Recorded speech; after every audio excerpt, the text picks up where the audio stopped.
오늘은 사랑하면 기다린다라는 제목으로 하나님 말씀 증거하도록 하겠습니다. 가수 이적 씨가 2013년 11월 15일 발표한 거짓말, 거짓말, 거짓말이라는 제목의 노래가 있습니다. 이적 씨는 부모에게 버림받은 아이의 심정으로 노래를 만들고 불렀다고 합니다. 잠깐 노래 가사를 소개하겠습니다. 다시 돌아올 거라고 했잖아. 잠깐이면 될 거라고 했잖아. 여기 서 있으라 말했었잖아. 거짓말, 거짓말, 거짓말.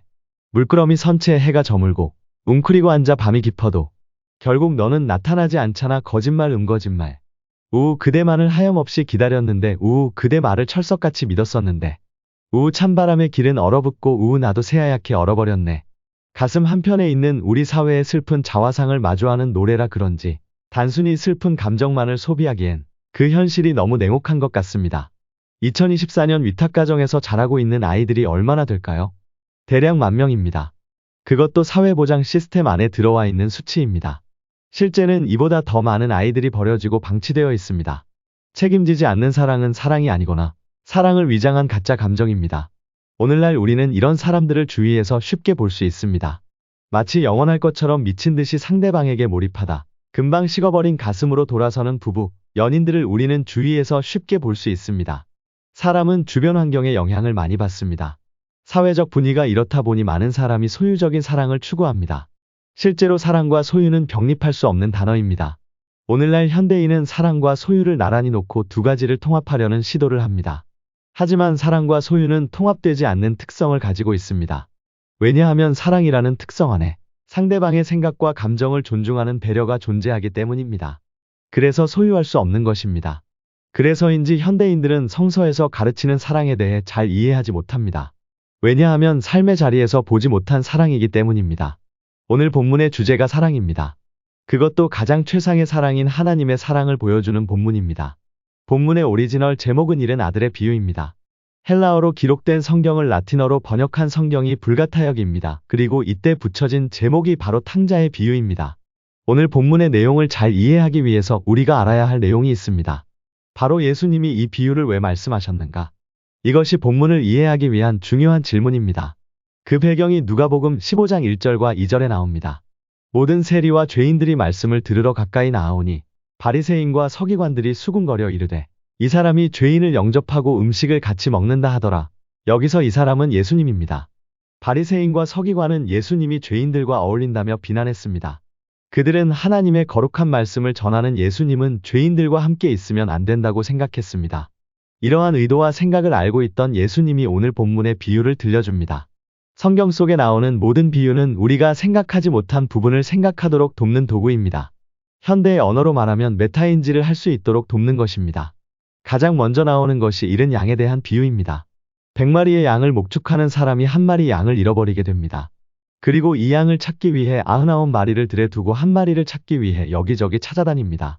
결국 양을 다시 찾게 되고 걸을 힘이 없는 양을 양쪽 어깨에 걸쳐 메고 집으로 돌아옵니다.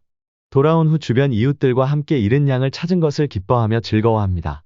그리고 두 번째 비유가 이어집니다. 잃은 드라크마를 찾는 여인에 대한 비유입니다. 드라크마는 당시 노동자 하루 품삯에 해당되는 돈입니다. 본문에 이 여인이 잃어버린 한 드라크마를 열심히 찾는 이유는 단순히 돈 때문만은 아닙니다. 이 드라크마와 관련된 추억 때문입니다. 유대인은 전통적으로 결혼 지참금을 드라크마를 10개 묶어서 주었습니다. 이러한 문화적인 배경을 이해하면 이 여인에게 드라크마는 단순히 경제적인 의미보다 사랑의 증표입니다. 등불을 켜고 온 집안을 찾던 여인은 결국 이 드라크마를 찾아냅니다. 그리고 주위 친구들을 불러서 이 기쁨을 함께 나눕니다. 그리고 마지막 비유가 잃어버린 아들을 되찾는 비유입니다. 어떤 사람에게 두 아들이 있었는데 어느 날 둘째가 자신에게 돌아올 분깃을 요구합니다. 세상의 큰 뜻을 품고 나아갔던 둘째 아들은 재물을 어떻게 관리해야 하는지 잘 알지 못했습니다. 이것을 잘 보여주는 구절입니다. 누가복음 15장 13절입니다.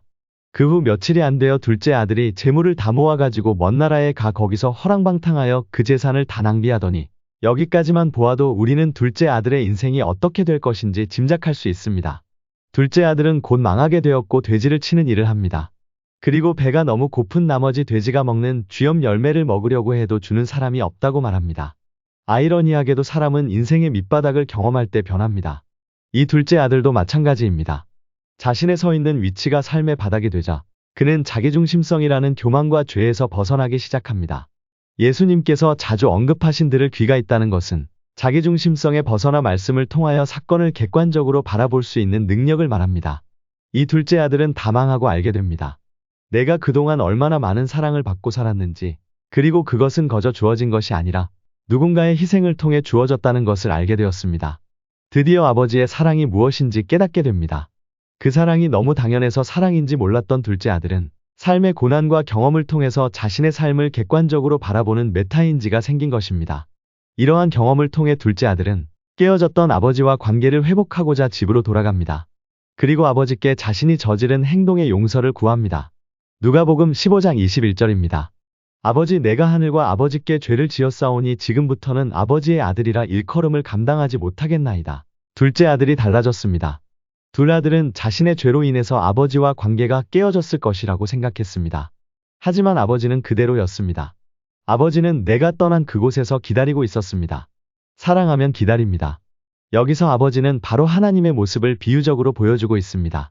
마음의 거리가 멀어진 것은 오직 둘째 아들이었을 뿐, 아버지는 항상 그 자리에서 기다리고 계셨던 것입니다.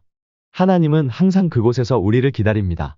왜냐하면 우리를 사랑하시기 때문입니다. 사랑하면 기다립니다. 하나님 자녀의 신분은 조건이나 위로 결정되지 않습니다. 오직 하나님의 은총으로 결정되는 것입니다. 하나님은 우리를 한없이 용서하시는 분입니다.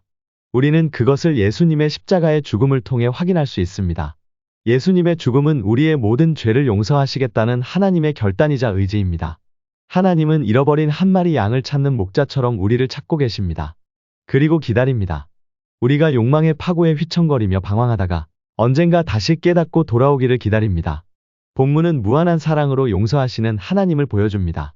예수님은 이 이야기를 바리새인과 서기관에게 들려주고 있는 것입니다. 왜냐하면 그들이 하나님 사랑을 오해하고 있었기 때문입니다. 첫 이야기는 100마리 중에서 한 마리, 두 번째 이야기는 열에서 하나, 그리고 마지막 잃은 아들의 비유에는 2명 중 1명을 되찾는 아버지의 기쁨으로 우리에게 보여줍니다. 존재하는 모든 생명은 아름답습니다. 스바냐 3장 17절입니다. 너의 하나님 여호와가 너의 가운데에 계시니 그는 구원을 베푸실 전능자이시라. 그가 너로 말미암아 기쁨을 이기지 못하시며 너를 잠잠히 사랑하시며 너로 말미암아 즐거이 부르며 기뻐하시니라. 여러분은 하나님의 자녀이고 하나님은 여러분의 존재로 인해 기뻐하시는 분입니다. 내가 누구인지 알며 어떻게 살아야 할지도 알게 됩니다.